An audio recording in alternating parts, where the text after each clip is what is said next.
data do último domingo. Então vamos lá, abra sua lição na página da lição número 6, ao qual nós temos por título, vamos voltar aqui, vamos voltar um slide aqui, a justiça de Deus. Essa aqui seria, não é, a lição-chave dentro da nossa revista da justiça divina. Vai falar então sobre esta justiça. Que justiça é essa? A justiça de Deus, divina e de Deus. Muito bem. Então, avançando aqui dentro do nosso propósito, irmãos já sabem, né? Estudem aí, prestem atenção. No final vai ter uma provinha aí para vocês, né? Então vamos lá. A revista, já falei o título, né? A subtítulo também já falei. Por que disso aqui? Da escatologia, né? Que encontramos em Ezequiel. O nosso comentarista, o pastor Ezequias Soares.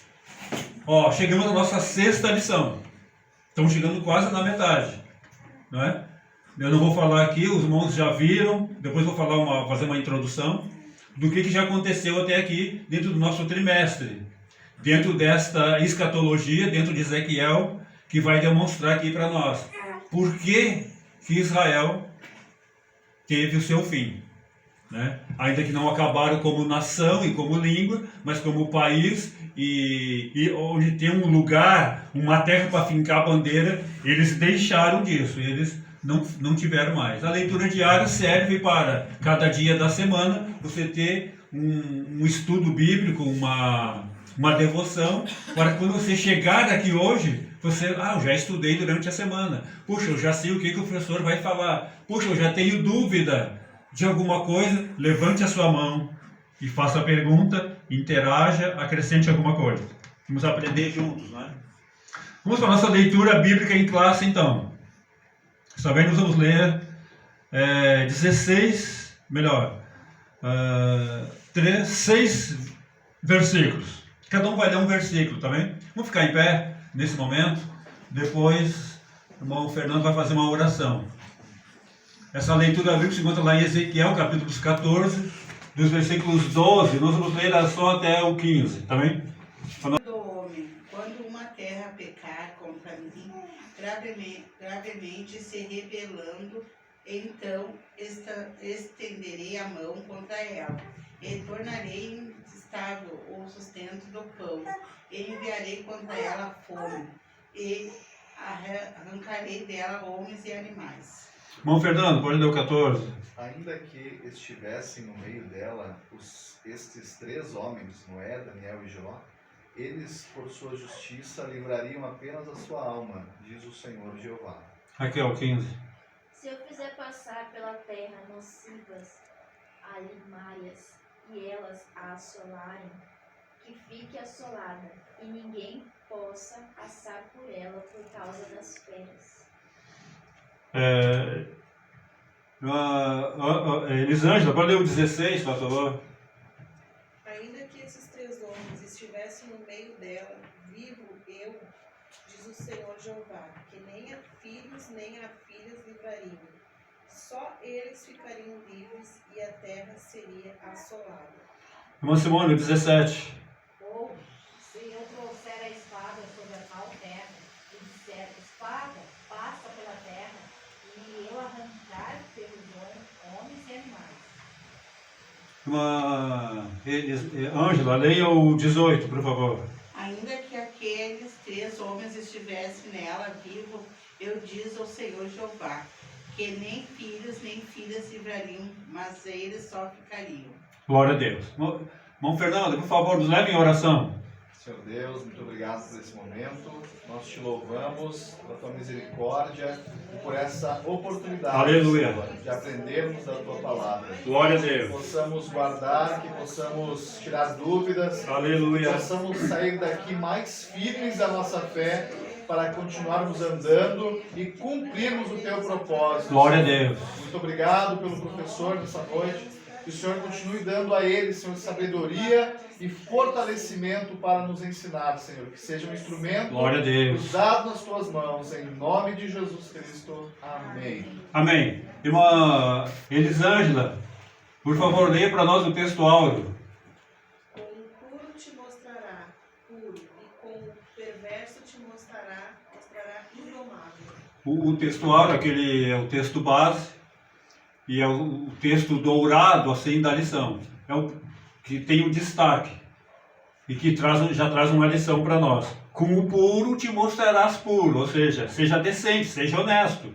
Mas com o perverso, seja invencível, seja indomável, seja aquele que mostra a verdade. Amém? Irmã Simone, leia para nós aí a verdade prática. Os agentes do juízo divino revelam que a responsabilidade humana é pessoal. É o que nós temos que sair daqui hoje sabendo. Os agentes do juízo divino revelam, mostram alguma coisa. O quê? Embora que a nação, ou algum país, ou grupos possam ser penalizados em geral, não fogem da responsabilidade individual. Cada um vai responder por si mesmo. Tá bem? Pode sentar, irmãos. Pode sentar. Eu só leio aqui os verbos, né? Identificar, mostrar e refletir. O juízo divino, identificar. Vamos ver o que é isso. A petição que Deus não atende, os irmãos, vai ser mostrado. E refletir a respeito da intercessão de Noé, Daniel e Jó. Então, muito bem. Temos aqui uma palavra-chave nesta noite. É justiça. E eu quero ouvir de vocês. O que é justiça? O que vem na mente aí? Me fale. Muito bem. Justo vem de justiça. Quem pratica a justiça é alguém justo. O que mais? Mostrar a verdade. Isto também é válido. Mostrar a verdade. Em comparação com o erro, né? O que mais? O que é justiça? Vem falar de algo que vai fazer uma comparação com algo, né? Com outra coisa. Em contrapartida, traz uma revelação. Justiça. Será feito justiça, ou seja, honestamente julgado e dado um veredito, culpado ou inocente. Tá? Foi feita uma justiça, uma verificação. Esse é o básico, né? E com Deus nós temos isso aí também. Quando falamos da justiça de Deus, já começando então, né? Vem falar da santidade de Deus. O mínimo que Deus exige de nós é santidade. Porque Deus é santo. 3 vezes santo. E nós somos uma vez santo. Então veja aí o quanto que Deus está acima de nós, né? Vamos prosseguir. Os tópicos da lição, não vou falar aqui, está tudo aí na revista, vamos ver cada um deles. Né? A identificação do juízo, a petição ou o pedido que Deus não atende, e a intercessão de patriarcas aí, ao qual Deus atendeu, mas depois ele faz menção, que dependendo não atenderia. Depois nós veremos isso. Introdução.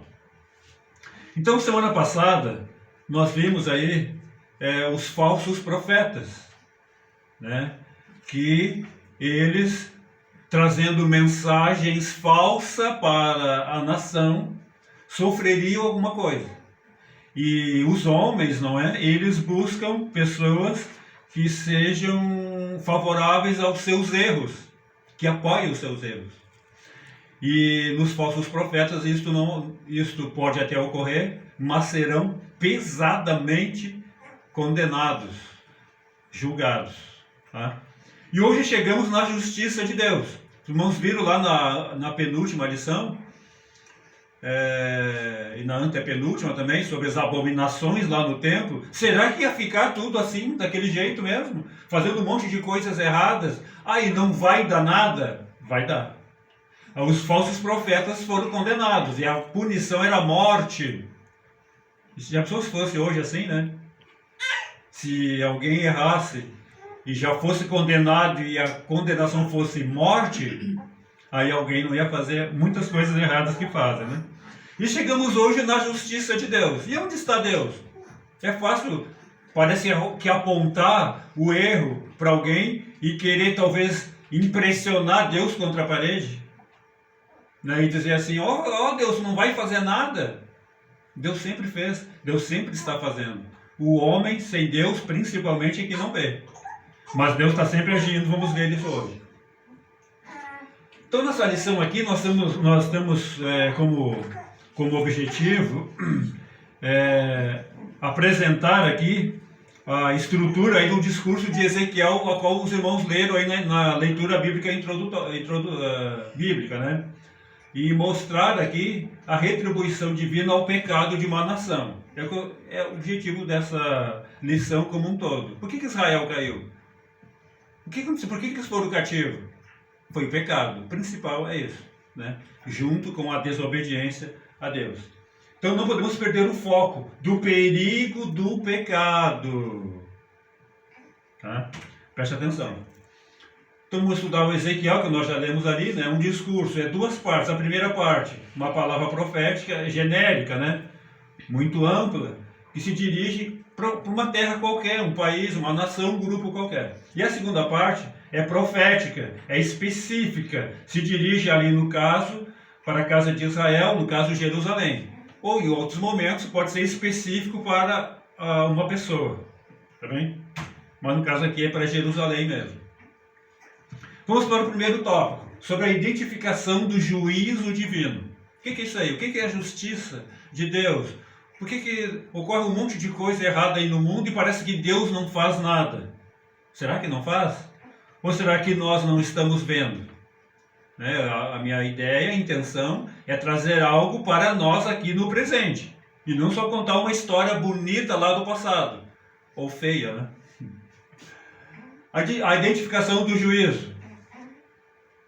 Quem lê ali os profetas no Antigo Testamento, ele compreende algumas coisas. A ação de Deus referente aí à retribuição do pecado.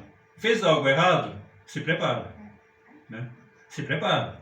Pode enganar o homem, pode enganar o pastor, pode enganar a polícia, pode enganar a esposa, pode enganar o marido, pode enganar os pais, pode enganar os filhos.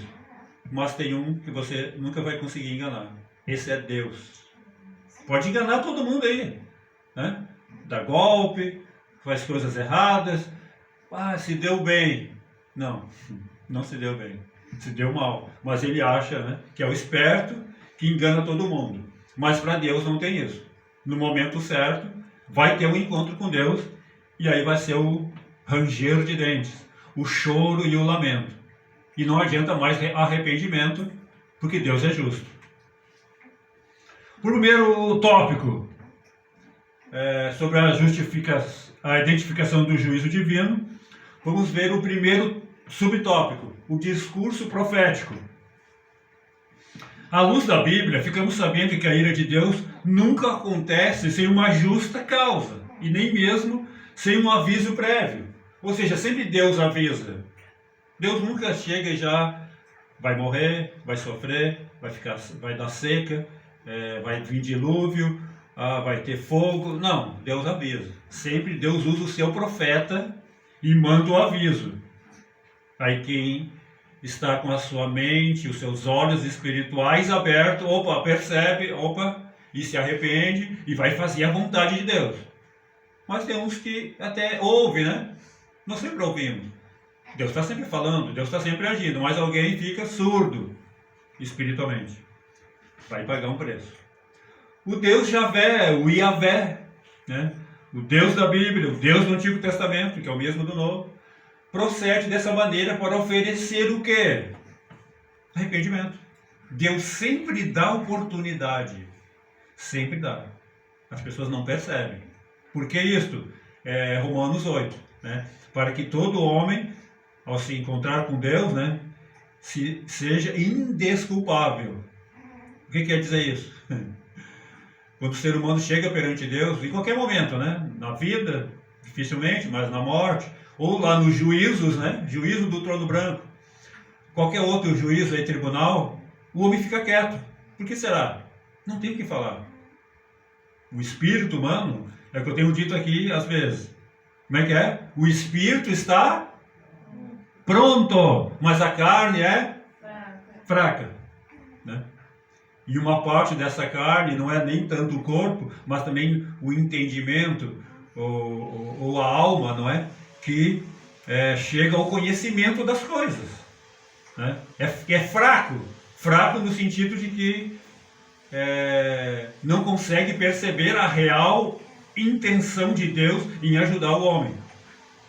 Então, quando o homem ali, o ser humano, chega perante Deus, ali na morte, vamos dizer, em qualquer momento, ele fica em silêncio, porque não tem o que dizer. Ele sabe. Todo ser humano tem a consciência, ele sabe quando erra. Não precisa ir na igreja, não precisa ler a Bíblia, não precisa ser crente, não precisa fazer uma grande prece, ou até nenhuma prece, oração, intercessão. Fez o erro, ele sabe. Acertou, ele sabe. Então Deus dá oportunidade. Para quê? Para ter o arrependimento. E quando chegar lá perante Deus, ele fica quieto. Ele errou, vai ser condenado. E ele fica quieto, porque ele vai se lembrar, ele vai saber. O espírito está pronto. O teu espírito de ser humano está pronto. Então tu sabe. Quando morrer, né, você vai saber. Puxa, eu tive oportunidade. Mas eu deixei passar. Eu não acreditei. Mas eu achava que era só para o pastor. Não, isso aí é só para os outros, não é para mim. Era para você. O perdão divino vem como arrependimento, lá como aconteceu lá em Nínive.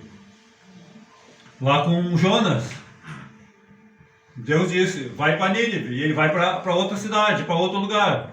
E por quê? O profeta sabia que quando ele falasse, o povo ia atender, ia se arrepender e Deus ia perdoar, ia salvar a cidade.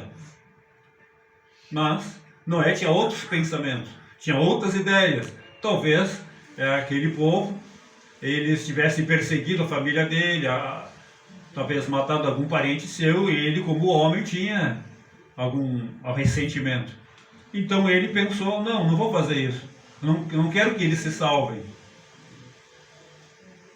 Mas o que aconteceu? No tempo certo, não adiantou o Jonas fugir, e ele foi lá e pregou para a nação se arrependeu, e Deus deu o livramento. Mas o tempo dessa oportunidade já havia expirado para Jerusalém. Nínive teve a sua oportunidade. E eu quero trazer aqui para nós também. Nós sempre temos oportunidade. Até morrer, até o último segundo de suspiro nesta vida, você tem chance. Morreu, já era. Já está selado, não tem como mudar. Vai se arrepender, não adianta mais. O arrependimento é agora, é antes de morrer. O que nós estamos vivendo hoje? Hoje é o primeiro dia. Do quê? Do resto das nossas vidas. Você conhece amanhã? Não sabe. Mas hoje você sabe. O ontem já passou. Não tem mais o que fazer sobre o ontem. É só se arrepender, mudar a vida, deixar Deus te usar, abandonar o pecado e viver de acordo com a vontade do Senhor. Então hoje é o primeiro dia do resto das nossas vidas. Não sei se alguém vai chegar amanhã, vai viver mais 5 anos, 10 anos, ninguém sabe. Jesus pode estar vindo nesse momento aí. Para Jerusalém, o castigo é inevitável. Trata-se de uma questão de justiça e santidade. Aí nós começamos a trabalhar agora a justiça de Deus. Deus é justo. Por mais que alguém veja, entenda, perceba e julgue, que não está acontecendo nada, que Deus não está vendo. Não, Deus é justo. Ele dá oportunidade. Ele deixa o homem agir e interagir, mas não obriga. Tem o livre-arbítrio, né? Então tá, vai lá e faz. Depois veja o resultado. Vamos prosseguir. Aqui no discurso profético, é uma questão aqui de justiça e santidade. Ele é justo, é santo. Exige no mínimo isso, santidade. Ele vai cobrar isso. Então ele vai cobrar. Segundo subtópico. A primeira parte do oráculo. Antes que me perguntem, né? Vou perguntar, hein? Daqui a pouco vou fazer umas perguntas aí. O que é oráculo? Deixa eu responder dessa vez. O oráculo é a revelação. Revelação da palavra, em algum momento, por alguém, ou da própria Bíblia,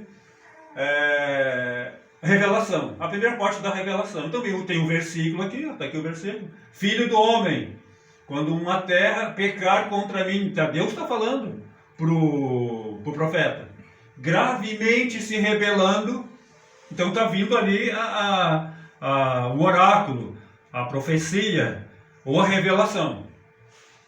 E essa aqui, quando pecar, uma terra pecar contra mim, é uma expressão aqui, que se pode aplicar a qualquer povo, qualquer lugar e qualquer época. Então podemos dizer que vale para nós hoje também.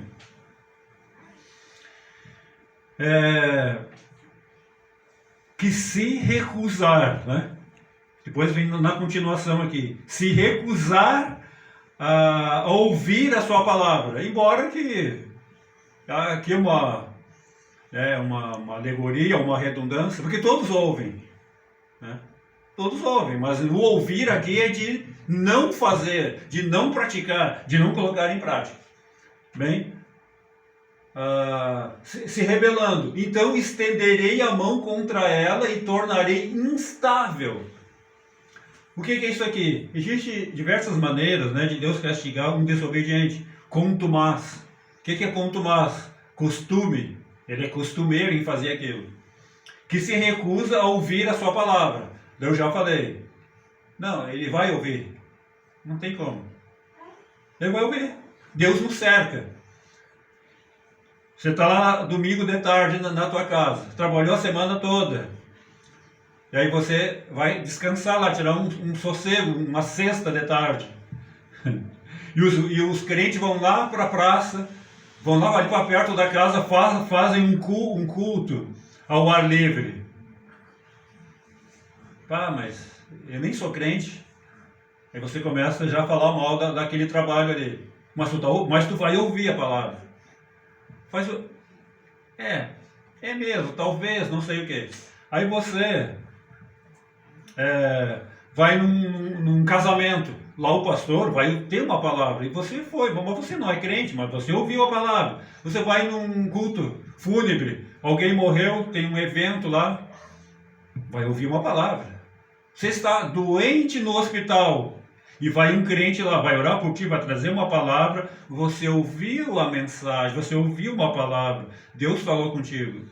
O que eu quero dizer com isso, resumindo? Desobediente contumaz, que se recusa a ouvir a palavra. Não é que se recusa, é que não quer colocar em prática.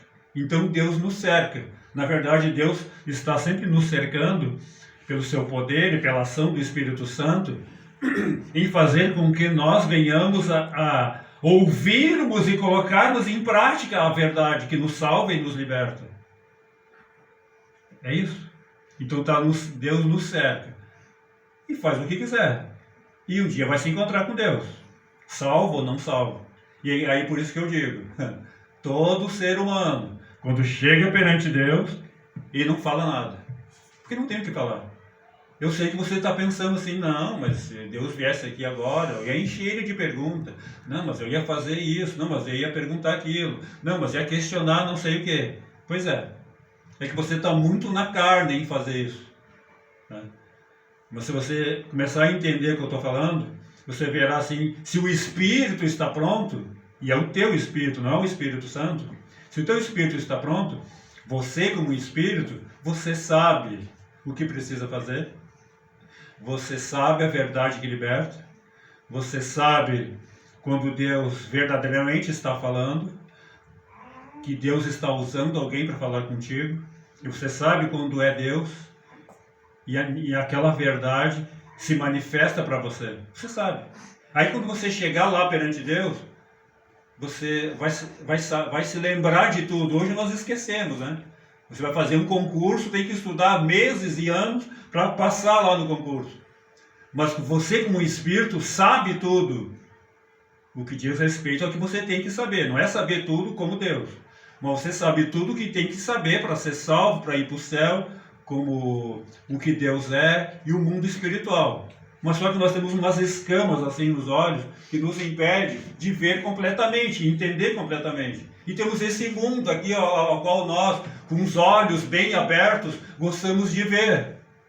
E quando digo que gosta, não é porque vê, mas porque se agrada das coisas, né? E aí Deus vai ficando para segundo, terceiro, quarto, último plano.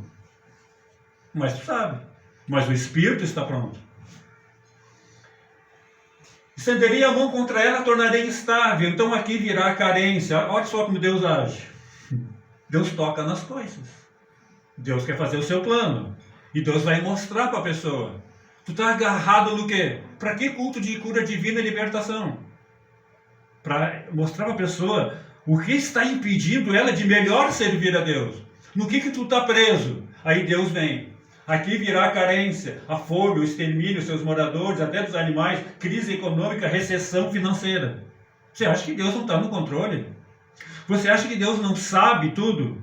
Você acha que Deus não sabe o que está acontecendo? E veja que eu não estou falando lá no grande plano das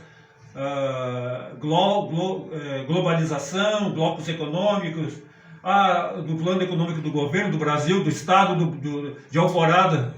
Não, é individual. Isso chega no individual. No que tu está preso? Deus vai tocar nisso aí. Como com Israel aqui aconteceu. A nação que se levantar contra mim, se rebelando, então tá, então eu vou levantar a minha mão contra ela. Vai se tornar instável. Por que tem países em guerra, né? Por que será? Por que tem países aí, um monte de gente morrendo? Por que será? Já parou para pensar? Das desgraças que está acontecendo no mundo? E você está orando, agradecendo a Deus por essas coisas. Tem chegado fraco aqui no Brasil? Será que Deus não vai mexer aqui no Brasil? Será que Deus não vai permitir algumas coisas assim? Para que a igreja, olha só, igreja, eu não estou falando do mundo. A igreja, para despertar um pouquinho mais, será que não? Deus não vai permitir? Vamos prosseguir. O terceiro subtópico. A descrição dos agentes do juízo divino. Então Javé, já sabe quem é. Javé é o Yavé. Yavé é o Jeová. Jeová, vamos dizer que é o nome de Deus. No Antigo Testamento. Não estou falando de Jesus, né? Jesus é no Novo Testamento. Como é um estudo aqui do Antigo Testamento, mas chega em nós. Escatologia. Deus manda a chuva e fertiliza a terra e os campos. É sempre assim. É sempre assim. Né? Se Deus quiser, ele para com isso. Não teve um profeta lá na Bíblia que fez isso aí? Orou, o profeta, 3 anos, não choveu. Olha só que terrível ficou. Depois o profeta orou de novo e a chuva veio. Eu estou falando de chuva, né? Aí quando dá uma chuvarada, aí você... mas que tempo isso e aquilo. Mas por que esse negócio? Então fica 1 ano sem chuva para te ver a seca que dá. Fica 2 anos, fica 3 anos. Então, não murmure. Agradeça. E o povo recebia isso aí. Deus mandou a chuva, utilizava a terra, os animais, os campos, tudo produzia. E o povo, o que começou a fazer? O que tinha que fazer? Agradecer a Deus. E o que eles foram fazer? Ao invés de agradecer a Deus, eles agradeciam as colheitas abençoadas a Baal. Em vez de agradecer a Deus, ia lá naquele falso Deus, naquele ídolo, que não faz nada, ia lá. E o que acontecia com isso? Ofendia a Deus. E o que Deus mandava? Opa, vamos voltar aqui. Aí o que Deus mandava? Carência, fome, extermínio, guerra, animais morrendo, crise econômica. Estão vendo aí o agir de Deus? A imagem mostra ali, né? Então, é só uma figura, né? Mas em vez de eles adorarem a Deus, o Deus vivo, o Deus da Bíblia, o Deus verdadeiro, e adorar essas bestas aí, esses animais aí que nem existem, eram imagens de idolatria. Então aqui, quais são os agentes do juízo divino? Será que é só para Israel que Ezequiel escreveu? E está na Bíblia e estamos estudando hoje. Será que foi só para eles? Vamos ver o que é. A seca. Espada é guerra. Peste. Cadê o Covid? Cadê o Corona? Cadê o H1N1? A fome, não preciso falar. Animais ferozes. É um instrumento que Deus tem. Deus usa essas ferramentas. Quem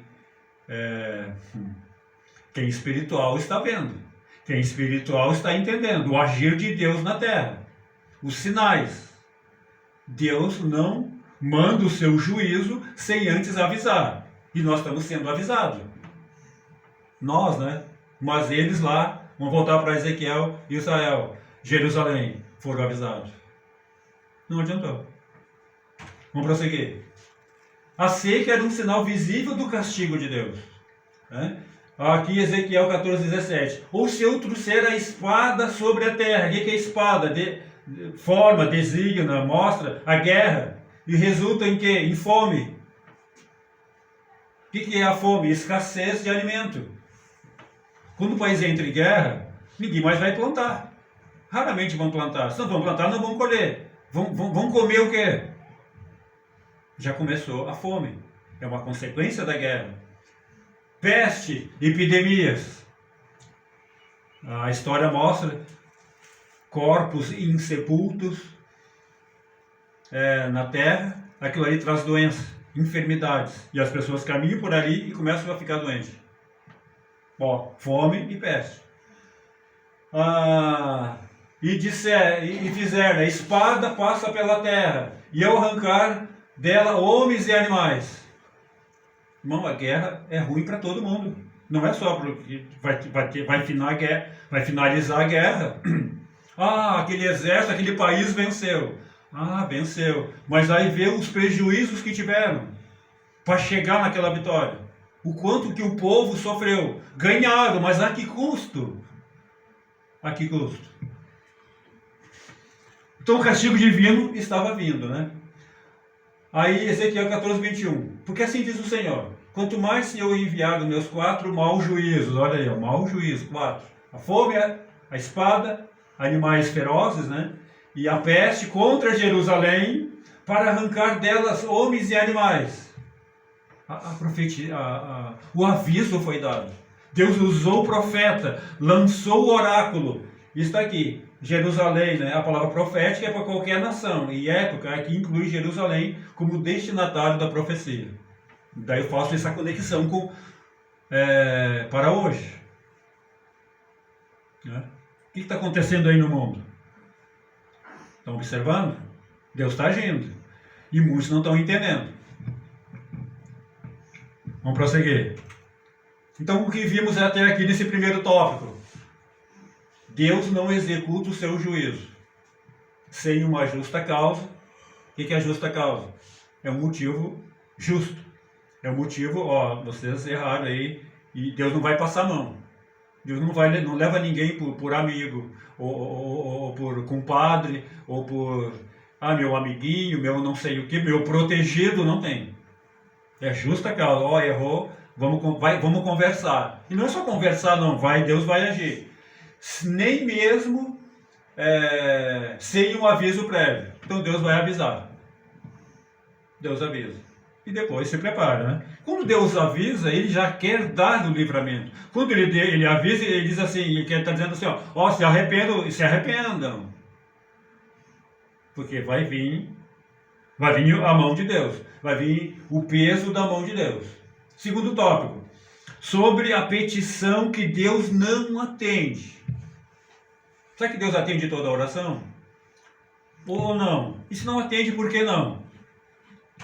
Vamos ver. Em Jeremias e Ezequiel, 2 situações hipotéticas, né? Nós encontramos de orações que eles intercederam, e de justo, né, que Deus não atende. Né? Quem são aí? Noé, né? E aqui na Torre de Babel. Não tinha profeta lá? Não tinha alguém que Deus usasse? Tinha. Será que Deus atendeu a oração daquelas pessoas? Exemplos de intercessão pelo pecador. Deus aceitou poupar as cidades de Sodoma e Gomorra, atendendo a oração lá de Abraão. Né? Então dizia lá, se tiver 50 moradores justos, né? Se tiver 30, se tiver 10. Daí eles, então sempre Deus ia dizendo, não, então não vou destruir a cidade. Não, então não vou destruir a cidade. Então, teve um certo livramento. Mas chegou um momento que pareceu que só tinha 2 justos. Então, para não que esses justos não perecessem lá, e para que Deus não deixasse de enviar o seu juízo, que era a destruição de Sodoma e Gomorra, o que ele fez? Mandou os anjos lá, pegou eles, tirou, e a cidade foi destruída. Então Deus executou o seu juízo. Tá? Vamos continuar aqui.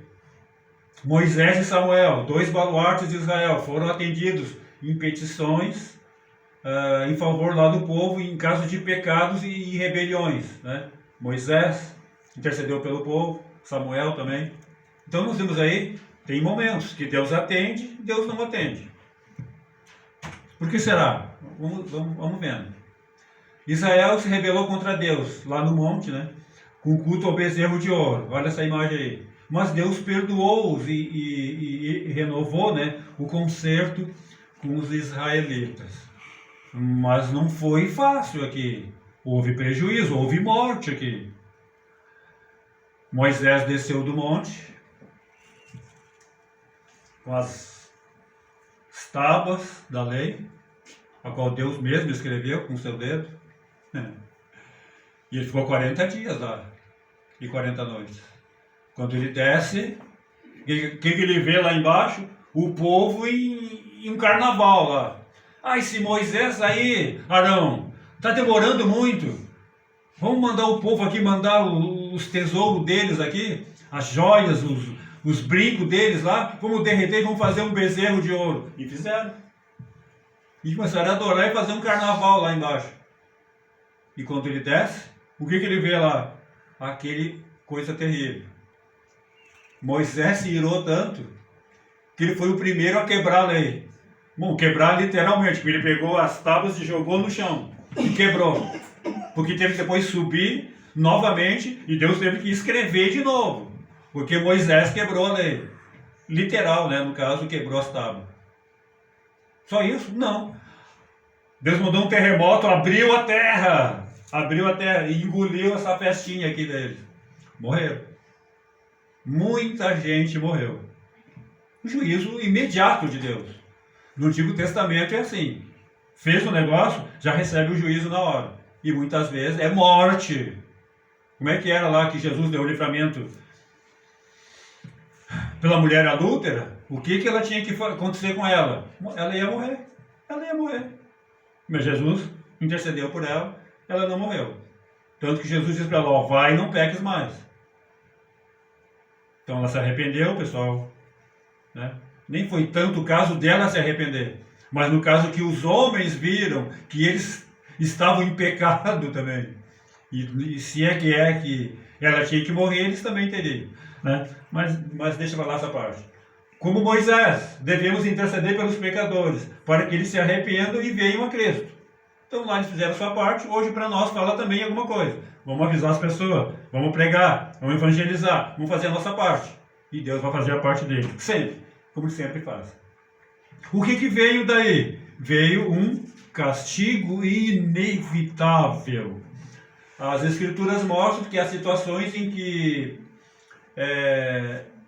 Deus se recusa a perdoar nação e até de pessoas, como aconteceu com Saul. Será que Saul foi autorizado por Deus? Não é que Deus queria, né? Hoje nós estamos louvando aí alguns falsos, né? Um lado falso, um lado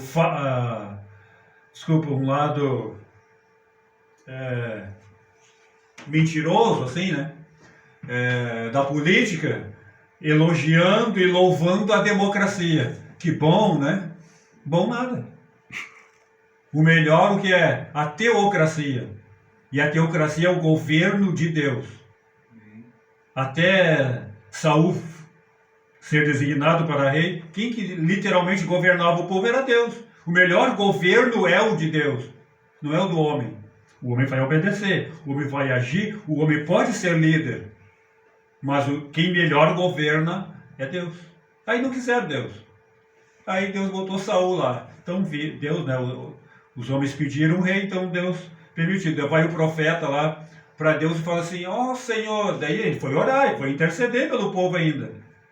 Eles querem um rei, e coisa e tal. E Deus diz assim para ele: não se preocupa, não é a ti que eles estão renegando, não é a ti que eles estão negando, não, é a mim.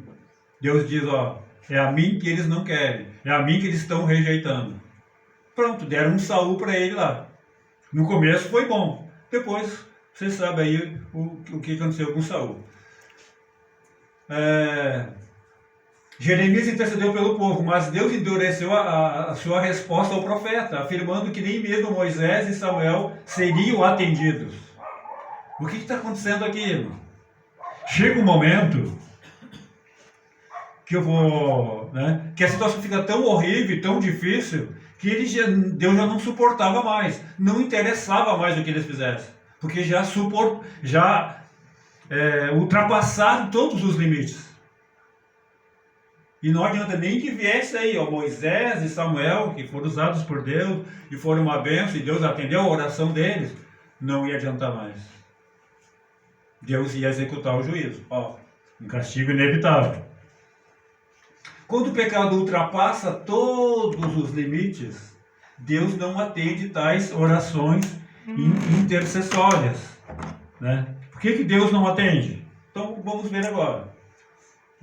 Antes de eu falar aqui do pecado para a morte, né, imagine assim o pecado contra o Espírito Santo. Então é algo semelhante assim com que Israel ofendeu Deus.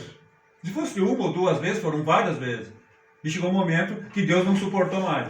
O pecado de morte, né, na linguagem de João, é a apostasia total, individual quanto coletiva, que se aparta da fé e foge, né, do seu Deus, foge de Deus. Abjura aqui. Abjura vem de abjurar. E abjurar é renegar a crença. É um outro nome da apostasia. Tá? Apostasia. O que é apostasia? É se afastar da fé que um dia defendeu. Era crente, era um de nós, estava aqui. E aí foi esfriando, foi lendo menos a Bíblia, foi orando menos, foi dificultando para vir nos cultos. Aí para que isso? Porque não gosto do irmão, e um monte de desculpa. Como que se o irmão salvasse. Como que se... porque o templo não sei o quê. Porque... Para com isso. É Deus que salva. Pode botar defeito nas coisas. Não tem homem perfeito. Perfeito foi só Jesus. Nós estamos cheios de erro. Nós estamos cheios de pecado. Então não olhe, não procure perfeição em nós. Nos ajude. Nos ajudemos uns aos outros, né? Então tem oração que Deus não atende. Não vai atender. Né? Na situação do povo lá em Ezequiel, a profecia afirma que nem se... Olha esses três aqui, Noé, Daniel e Jó. Homens usados por Deus. Deus trabalhou com eles na vida deles. Fizesse oração intercessória pelo povo, seriam atendidos. Olha só que terrível chega a situação de um povo ou de uma pessoa. 14 de Ezequiel. Ainda que estivesse no meio deles esses três homens, Noé, Daniel e Jó, eles pela sua justiça livrariam apenas as suas almas. Só eles iam ser salvos, só eles seriam abençoados. O motivo da oração deles em favor de Israel nesse momento de apostasia em que se afastaram da presença de Deus. Não adiantava. Então, resumindo aqui, pode vir o crente melhor do mundo, se é que tem esse aí. O mais poderoso, cheio de dom e mais usado por Deus. Não adianta. Deus não vai atender a oração. Porque chegou no limite, né? Não adianta mais. Resumo desse tópico. Na Bíblia encontramos exemplos de orações intercessórias, de justos que Deus não atende. Né? Os de Moisés e Samuel, e até os de Noé, Daniel e Jó. Tá? Teve momentos que Deus atendeu a oração desses patriarcas, desses profetas, desses homens. Mas teve momento também que Deus não atendeu. E aqui o profeta Ezequiel vai fazer menção dessas pessoas, desses homens, que mesmo que eles viessem interceder, claro, era uma suposição, porque já estavam mortos, não era mais o caso, é uma suposição, é uma figuração, é um exemplo. Não atenderia. Tão terrível era o pecado que eles estavam perante Deus. Último tópico para encerrar, sobre a intercessão então desses 3 homens, né? Noé, Daniel e Jó. Então, estava chegando o tempo em que nem com a intercessão de Moisés e Samuel o povo seria poupado. Ezequiel refuta aí o imaginário popular, não é? De que Deus é obrigado a tolerar o pecado do povo por causa dos justos da cidade. Né? Será? Hein? Nós vimos lá nesse caso lá em Sodoma e Gomorra. Ah, porque tem justos e tal. Ah, porque naquela cidade e tal, se tiver um número X, então eles não acreditavam. Eles não acreditaram que Deus ia destruir a cidade ou impediria que o inimigo levasse cativo o povo e a nação fosse destruída. Eles não acreditavam nisso. Não acreditavam. Embora que estivessem em pecado. Qual era a saída? Mas aqui já era tarde. Qual era a saída que Deus usou os profetas para avisar eles? Comoção nacional. Um jejum nacional. Oração intercessória pelo sacerdote em favor de que Deus usasse o profeta para que eles tivessem o livramento. Já passou. Tiveram a chance. Não quiseram. E nisso que Israel tem como o seu histórico, que eles andavam assim em altos e baixos. Quando Israel fazia isso, eles fizeram. Eles tinham este exemplo e isto pesava contra eles. O quê? Que eles já fizeram isso. Então Israel tinha um exército poderoso e eles chegavam nas nações inimigas e venciam mesmo. Porque Deus usava eles. Porque estavam temendo a Deus, estavam obedecendo a Deus, estavam fazendo a vontade de Deus. Mas daqui a pouco começaram a se misturar com os outros povos, começaram a adorar os deuses falsos daquelas nações, e Deus não gostou, e é pecado, e é antibíblico, e é contra a vontade de Deus, e Deus deixou. Então vinha um exércitozinho pequeno, Israel grandão, eu estou grandão, e aí nós vamos mandar só metade do exército mesmo, e sempre vamos ganhar brincando. Aí mandava lá para a guerra, tomava um laço, morria quase todo mundo. Por quê? Onde está Deus? Qual é a causa? Qual é a justiça? Qual é o problema? Onde está Deus? Às vezes aos nossos olhos, que bonito, bom, isso aqui está certo, realmente, vamos fazer isso. E Deus onde está? Então aí Deus não estava no negócio. E eles foram lá, não é que na verdade Deus permitiu, no caso da guerra, que o poderoso exército de Israel perdesse a guerra para um exércitozinho lá bem pequeno, que não era, eles iam ganhar mesmo. Mas Deus não permitiu, para dar uma lição neles. E aqui já era mais, não tem mais lição. Chega uma hora que termina a aula, né? Chega uma hora que termina a aula, aí tem que fazer a prova, né? E agora? Vai passar na prova? Como é que foi na aula? É uma conjectura, né? Vocês estão entendendo aí. Vamos continuar. A maioria não acreditava no juízo de Deus anunciado pelos profetas. Eles pensavam, né? Se 10 justos seria suficiente para Deus poupar uma cidade lá de Sodoma e Gomorra, por que destruiria Jerusalém com um número maior de justos? Estava grandão, né? Estamos bem aqui, tem mais do que 10 justos. Talvez até tivesse, mas já era tarde. Não adiantava mais. Não é Daniel e Jó, se tivesse lá vivo, né? Nem filho livrariam, mas só livraria a sua própria alma. Então, por que o nome de Daniel está no meio aí de Noé e Jó? Era exemplo de justos, reconhecidos de todo o povo. Então, colocou ele lá. Não importa que Daniel era o mais novo, talvez um profeta, talvez de menos, né, influência, aí para estar lá no meio, né, de Noé e Jó, que Deus usou poderosamente, não interessa. Noé, aqui nessa passagem, Daniel foi colocado na altura deles lá. Então podia ser feito esta menção. Então nos últimos momentos tem surgido questionamentos aí sobre essa identidade, né, de Daniel no meio desse trio de justos. Mas a reputação de Daniel, pela sua fé e sabedoria, se espalhou rapidamente lá entre os exilados. E daí o Ezequiel bem pôde, claro, inspirado pelo Espírito Santo, para colocar ele lá. O que aprendemos então? que na segunda mensagem de Ezequiel, Deus não é obrigado a nada. E não é obrigado a tolerar o pecado do povo, por causa de alguns justos lá na cidade. Entendeu? Então não fica olhando assim, mas lá tem os pastores lá. Nós estamos errados aqui mesmo, mas Deus vai olhar aí para o povo, para a igreja, né? E aí nós vamos ser abençoados. Será? Vai confiando. O julgamento ele é individual. Ainda que tenha um julgamento das nações, né? O julgamento coletivo, mas depois vem o individual. Então não fique nessa aí. Vamos ter um livramento agora. Será? Como é que nós estamos aí perante Deus? Bom, antes da conclusão, vamos fazer umas perguntas, né? Vamos fazer alguma pergunta aí, né? Antes da conclusão, vamos fazer alguma pergunta. Será que prestaram atenção? Será que estão dormindo aí no escurinho, né? Hein? Vamos ver aqui. Glória a Deus. Vamos fazer uma pergunta aqui. Quem lembra aí? Que pode me dizer, são 4, já vou dar uma pista já. Quais são os agentes do juízo divino? Deus usa os seus dá o aviso, ele manda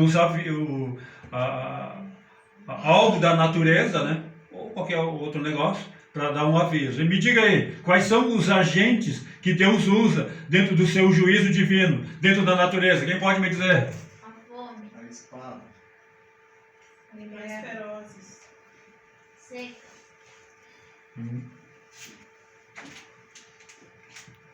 Vou pedir aqui, Raquel, vem cá.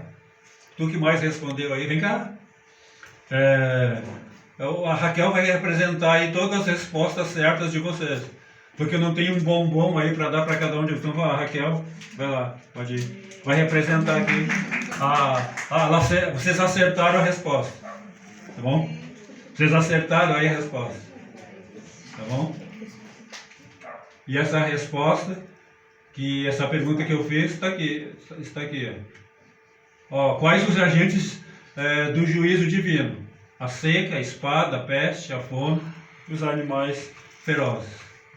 Tá bem. Vamos concluir então esta lição. Vamos concluir.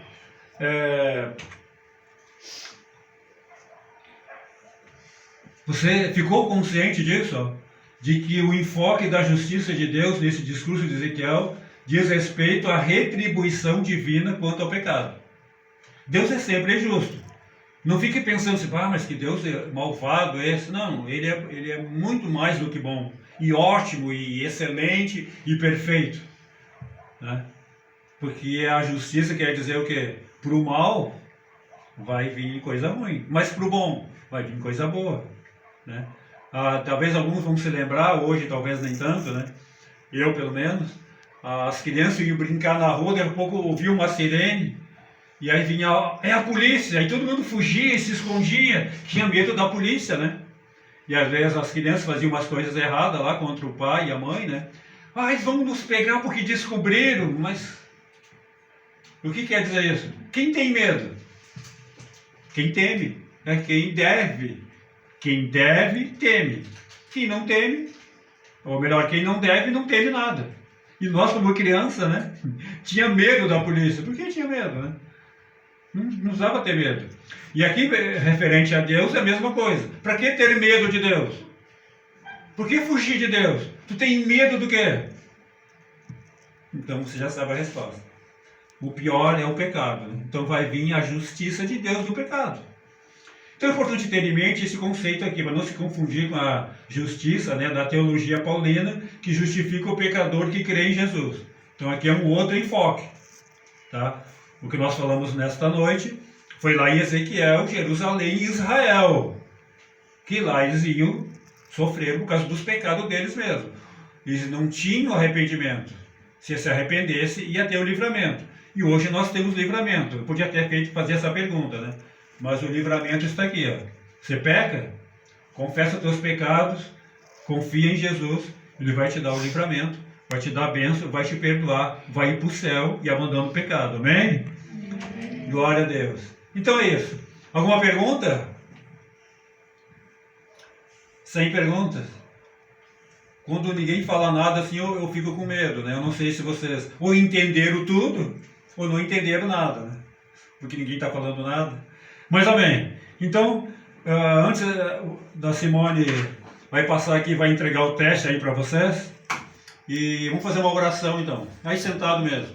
Pai querido, Pai amado, muito obrigado, Senhor, por mais esta noite, esse momento em que estivemos aqui reunidos em Teu nome. Toma conta de nós agora para fazer esse teste, paremos para o nosso lar abençoado, faz a Tua obra em nós e que possamos não ter medo de Ti, ó Deus, mas nos guardarmos, Senhor, termos o devido respeito pela vossa pessoa, Senhor, sabendo que Tu és Deus e controla tudo, e o Senhor sabe todas as coisas, que possamos Te amar e Te adorar cada vez mais, Senhor, em nome de Jesus Cristo. Amém. E graças a Deus. Amém. Glória a Deus. Passa aqui. Entregue aí para a turma aí. Tá aqui as canetas. Então, um testezinho aí, tá bom? No final do trimestre, nós vamos dar uma lembrancinha e um presente para os irmãos que tiraram aí os melhores notas nas provas, nos testes. E aí, para ver como é que vocês ficaram, né? Porque não podemos ficar só no conhecimento. Temos que colocar em prática aquilo que nós aprendemos. Amém? Então, um bom teste aí para os irmãos. E depois, no final, vamos fazer uma oração final para encerrar esse trabalho, em nome de Jesus Cristo. Amém? Deus abençoe.